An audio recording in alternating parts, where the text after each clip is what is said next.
ನೋಡಿ ಕಾಂಟ್ರವರ್ಸಿ ಅಂತ ಹೇಳೋಕ್ಕಾಗಲ್ಲ. ಅವರ ಸ್ಟೇಟ್ಮೆಂಟ್ನ ನಾವು ಒಪ್ಪೋಣ.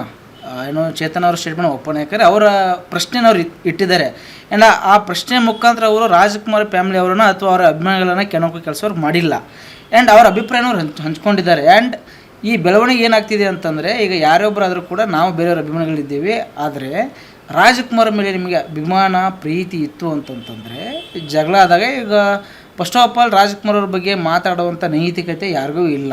ಆ್ಯಂಡ್ ವಿಶೇಷವಾಗಿ ಏನಪ್ಪ ಅಂತಂದರೆ ಆ ರೀತಿ ಮಾತಾಡಿದಾಗ ಅದಕ್ಕೆ ವಿಚಾರಿಸೋಕ್ಕೆ ಕಾನೂನಿದೆ, ಕಂಪ್ಲೇಂಟ್ ಆಗಿದೆ. ಕಂಪ್ಲೇಂಟ್ ಆದಮೇಲೆ ಅವರು ಕಾನೂನು ಪ್ರಕಾರ ಏನು ಚರ್ಚೆ ಮಾಡ್ತಾರೆ.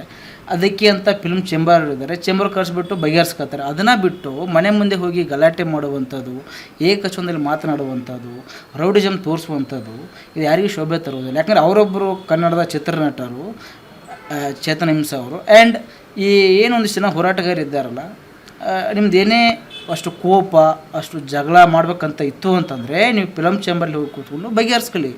ಒಬ್ಬ ನಟರ ಮನೆ ಮುಂದೆ ಹೋಗಿ ಈ ರೀತಿ ಗಲಾಟೆ ಮಾಡೋದ್ರಿಂದ ಅದು ರಾಜ್ಕುಮಾರ್ ಅವ್ರಿಗೆ ಎಫೆಕ್ಟ್ ಆಗ್ತಾಯಿದೆ. ನೀವು ಮಾಡುವಂಥ ಸಣ್ಣ ಪುಟ್ಟ ಈ ರೀತಿ ಜಗಳಗಳಿಂದ ಕೆಟ್ಟ ಹೆಸರು ಬರ್ತಾ ಇರುವಂಥದ್ದು ರಾಜ್ಕುಮಾರ್ ಅವರಿಗೆ. ಆ್ಯಂಡ್ ವಿಶೇಷವಾಗಿ ಏನಪ್ಪ ಅಂತಂತಂದರೆ ಈ ರೀತಿ ವಿಚಾರಗಳನ್ನು ಈ ರೀತಿ ಹೇಳಿಕೆಗಳನ್ನು ಕೊಡಬೇಕಾದಾಗ ತುಂಬ ಎಚ್ಚೆತ್ತುಕೊಂಡು ಕೊಡಬೇಕಾಗತ್ತೆ.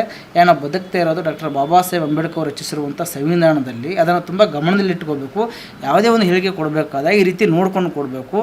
ಆ್ಯಂಡ್ ಇದೆಲ್ಲ ನಡುವೆ ಅವ್ರು ಯಾರೋ ಪೋಸ್ಟ್ ಮಾಡಿದ್ರು, ಇನ್ಯಾರೋ ಬಂದು ಗಲಾಟೆ ಮಾಡಿದ್ರು, ಇನ್ನೇನೋ ಮಾಡಿದ್ರು, ಇದರ ನಡುವೆ ಎಫೆಕ್ಟ್ ಆಗ್ತಾ ಇರುವಂಥದ್ದು ಡಾಕ್ಟರ್ ರಾಜ್ಕುಮಾರ್ ಅವರಿಗೆ. ದಯಮಾಡಿ ಇದನ್ನು ಇಲ್ಲಿಗೆ ಸ್ಟಾಪ್ ಮಾಡಬೇಕು. ಅನಾವಶ್ಯಕವಾಗಿ ನಿಮ್ಮ ಪಬ್ಲಿಸಿಟಿ ಗಿಟ್ಟಿಸ್ಕೊಳ್ಳೋಕ್ಕೆ, ನಿಮ್ಮ ಪ್ರಚಾರ ಗಿಟ್ಟಿಸ್ಕೊಳ್ಳೋಕ್ಕೆ ಕ್ಯಾಮರಾ ಮುಂದೆ ಪೋಸ್ ಕೊಡುವಂಥದ್ದು, ನಿಮ್ಮದು ಎಷ್ಟೇ ಇದ್ರೂ ಕೂಡ ಅದರಲ್ಲಿ ಎರಡು ಥರ ಅಭಿಮಾನಿಗಳಿದ್ದಾರೆ. ಒಬ್ಬರು ತೋರಿಕೆ ಅಭಿಮಾನಿಗಳಿದ್ದಾರೆ, ಒಬ್ಬರು ಜನುನಾಗಿರುವಂಥ ಅಭಿಮಾನಿಗಳಿದ್ದಾರೆ. ಅವರ ಮನೆ ಮುಂದೆ ಹೋದಾಗ ವಿಡಿಯೋದಲ್ಲಿ ನೀವು ಬೇಕಾದ್ರೆ ನೋಡಿ, ಕೆಲವೊಂದು ಜನ ಸುಮ್ಮನೆ ಬಿಲ್ಡಪ್ಗೋಸ್ಕರ ದಾಂಧಲೆ ಮಾಡಿದಂಥವ್ರು ಇದ್ದಾರೆ, ಕೆಲವರು ಡಾಕ್ಟರ್ ರಾಜ್ಕುಮಾರ್ ಕಟ್ಟರ ಅಭಿಮಾನಿಯಾಗಿ ಮಾತಾಡುವಂಥವ್ರು ಇದ್ದಾರೆ. ಈ ರೀತಿ ಮಾಡೋಕ್ಕಿಂತ ಮುಂಚೆ ಸ್ವಲ್ಪ, ಯಾಕಂದ್ರೆ ಎಲ್ಲರೂ ದೊಡ್ಡವರೇ, ತುಂಬ ಇಂಥ ವಿಚಾರವನ್ನು ತುಂಬ ಸೂಕ್ಷ್ಮವಾಗಿ ಗಮನಹರಿಸಿ ಮಾಡಬೇಕಾಗತ್ತೆ. ಈ ರೀತಿ ಮಾಡೋದ್ರಿಂದ ಎಫೆಕ್ಟ್ ಆಗ್ತಿರೋದು ಡಾಕ್ಟರ್ ರಾಜ್ಕುಮಾರ್ಗೆ. ದಯಮಾಡಿ ಈ ವಿಚಾರವನ್ನು ಇಲ್ಲಿಗೆ ಸ್ಟಾಪ್ ಮಾಡಬೇಕಾಗಿ ತಮ್ಮಲ್ಲಿ ಕಳಕಳಿ ವಿನಂತಿ. ಚೇತನ್ ಅಹಿಂಸಾ ಅವರ ಮನೆ ಮುಂದೆ ಹೋಗಿ ಸಾಮಾಜಿಕ ಹೋರಾಟಗಾರರು ಅವರಿಗೆ ಏಕವಚನದಲ್ಲಿ ಮಾತಾಡಿದ ಆರೋಪವನ್ನು ಮಾಡಿದ್ದಾರೆ ಚೇತನ್ ಅಹಿಂಸಾ ಅವರು. ಅದು ಎಷ್ಟರ ಮಟ್ಟಿಗೆ ಸರಿ ಅನಿಸ್ತಾ ಇದೆ? ಅದು 100ಕ್ಕೆ 100ರಷ್ಟು ಅವ್ರು ಮಾಡಿರುವಂಥದ್ದು ನಾವು ಒಪ್ಪೋದಿಲ್ಲ. ಆ್ಯಂಡ್ ಆ ರೀತಿ ಮಾಡೋದ್ರಿಂದ ರಾಜ್ಕುಮಾರ್ ಅವರ ಹೆಸರಿಗೆ ಇವರು ಮಸಿ ಬಲ್ದಂಗೆ ಆಗುತ್ತೆ. ರಾಜ್ಕುಮಾರ್ ಅವರು ಯಾವತ್ತೂ ರೌಡಿಸಮ್ ಮಾಡಿ ಗಲಾಟೆ ಮಾಡಿ ಇನ್ನೇನೋ ಮಾಡಿ ಅಂತವ್ರು ಯಾವತ್ತೂ ಹೇಳಿಲ್ಲ. ಅವ್ರು ಹೇಳಿರುವಂಥದ್ದು ಅಭಿಮಾನಿಗಳೇ ನಮ್ಮನೆ ದೇವರು ಅಂತ. ಅಭಿಮಾನಿಗಳಾದ ತಾವುಗಳು ಈ ಥರ ವಿಚಾರ ಆದಾಗ ಕರೆಸಿ ಕೂಡಿಸಿ ಬಗೆಹರಿಸ್ಕೋಬೇಕು. ಇದನ್ನು ಬಿಟ್ಟು ಮನೆ ಮುಂದೆ ಹೋಗಿ ದಬ್ಬಳಿಕೆ ಮಾಡುವಂಥದ್ದು, ಅದು ಮಾಡ್ತೀನಿ ಇದು ಮಾಡ್ತೀನಿ ಅನ್ನೋವಂಥದ್ದು ಈ ರೀತಿ ಮಾಡೋದು ಅನಿಸುತ್ತೆ.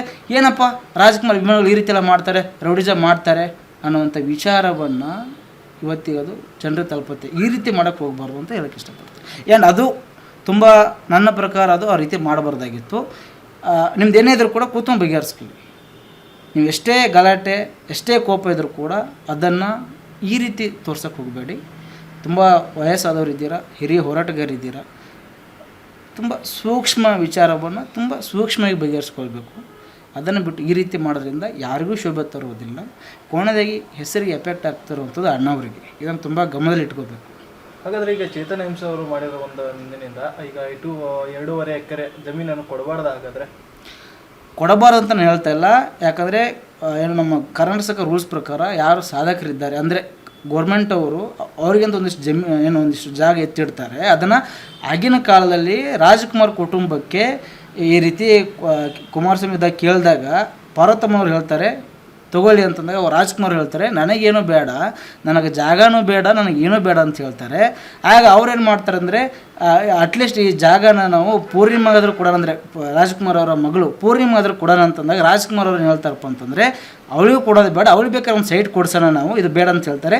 ಡಾಕ್ಟರ್ ರಾಜ್ಕುಮಾರ್ ಅವರು ತೀರ್ಕೊಂಡಾಗ ಅವತ್ತು ಪರಿಸ್ಥಿತಿ ನಮ್ಮ ರಾಜ್ಯದಲ್ಲಿ ಹೇಗಾಗಿರುತ್ತೆ ಅಂತಂದರೆ ಬಹುಶಃ ರಾಜ್ಕುಮಾರ್ ಕುಟುಂಬ ಅವರಿಗೆ ರಾಜ್ಕುಮಾರ್ ತೀರ್ಕೊಂಡಾಗ ಅವ್ರ ಏನು ಮಣ್ಣು ಹಾಕೋಕ್ಕೆ ಅವ್ರಿಗೆ ಅವಕಾಶ ಇರೋಲ್ಲ. ಅಂಥ ಪರಿಸ್ಥಿತಿ ಉದ್ವಿಗ್ನ ಆಗಿರುತ್ತೆ ನಮ್ಮ ರಾಜ್ಯದಲ್ಲಿ.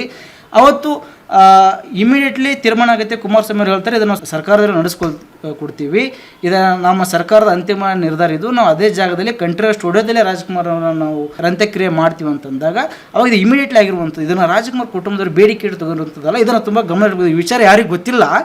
ಸ್ವತಃ ರಾಜಕುಮಾರ್ ಅವರು ಇದನ್ನು ರಿಜೆಕ್ಟ್ ಮಾಡಿದ್ರು, ನನಗೆ ಬೇಡ, ನನಗೆ ಜಾಗ ಬೇಡ ಅಂತ ಹೇಳಿದ್ರು ಅವಾಗ. ಬಟ್ ಅದು ಕುಮಾರಸ್ವಾಮಿ ಅವ್ರ ಸರ್ಕಾರ ಇದ್ದಾಗ ಅದನ್ನು ಆ ಪರಿಸ್ಥಿತಿಯಲ್ಲಿ ಯಾರಿಗೂ ಮಾತಾಡುವಂಥ ಚರ್ಚೆನೂ ಇದ್ದಿಲ್ಲ, ಅದು ಕೇಳುವಂಥ ಪೇಷನ್ಸ್ ಇದ್ದಿಲ್ಲ. ಯಾಕಂದರೆ ರಾಜಕುಮಾರ್ ತೀರ್ಕೊಂಡಾಗ ತುಂಬ ಎಲ್ಲ ಕಡೆ ಗಲಾಟೆ ಇನ್ನೇನು ಆಗ್ತಾಯಿತ್ತು. ಯಾಕಂದರೆ ಆ ಮನುಷ್ಯನಿಗಿರುವಂಥ ಅಭಿಮಾನ, ಆ ಮನುಷ್ಯನಿಗಿರುವಂಥ ತೂಕ, ಅದು ಆ ವಿಚಾರದಾಗ ಅದು ಇಮಿಡಿಯೇಟ್ಲಿ ಸರ್ಕಾರದವರು ರಚನೆ ಮಾಡಿ ಅದನ್ನು ಏನು ಜಾಗ ಕೊಟ್ಟಿರುವಂಥದ್ದು. ಆ್ಯಂಡ್ ಅದ್ರ ಬಗ್ಗೆ ಪ್ರಶ್ನೆ ಎತ್ತಿರೋದು ಚೇತನ್ ವಂಶಿಯವರು ಕೂಡ ಎಲ್ಲೊಂದು ಕಡೆ ವಿವಾದಾತ್ಮಕ ಹೇಳಿಕೆ ಕೊಟ್ಟರೆ ಅನ್ನುವಂಥದ್ದು ಬರುತ್ತೆ. ಆ್ಯಂಡ್ ಇನ್ನೊಂದು ಕಡೆ ನೋಡ್ತಾ ಹೋದಿರ್ತಂದರೆ ಚೇತನ್ ಹಿಂಸೆ ಅವರು ಬೇರೆ ವಿಚಾರ ಉದಾಹರಣೆ ತೊಗೋಬೇಕಾಗಿತ್ತು, ರಾಜ್ಕುಮಾರ್ ಅವರು ಯಾಕೆ ಉದಾಹರಣೆ ತೊಗೊಂಡ್ರು ಅಂದರೆ ಬೇರೆ ಬೇರೆ ಪಾಲಿಟಿಕ್ಸ್ ತೊಗೋಬೇಕಾಗಿತ್ತು, ಬೇರೆ ಬೇರೆ ಜಾಗ ಕೊಟ್ಟಿರ್ತಾರೆ ಅದನ್ನು ತೊಗೋಬೇಕಾಗಿತ್ತು. ಬಟ್ ಒಬ್ಬ ದೊಡ್ಡ ವ್ಯಕ್ತಿಯನ್ನು ಈ ರೀತಿ ಉದಾಹರಣೆ ತೊಗೊಂಡು ಕೊಟ್ಟಿರುವಂಥದ್ದು ಅದು ಅವರಿಗೂ ಕೂಡ ಶೋಭೆ ತರುವುದಿಲ್ಲ ಅಂತ ಹೇಳಕ್ಕೆ ಇಷ್ಟಪಡ್ತೀನಿ.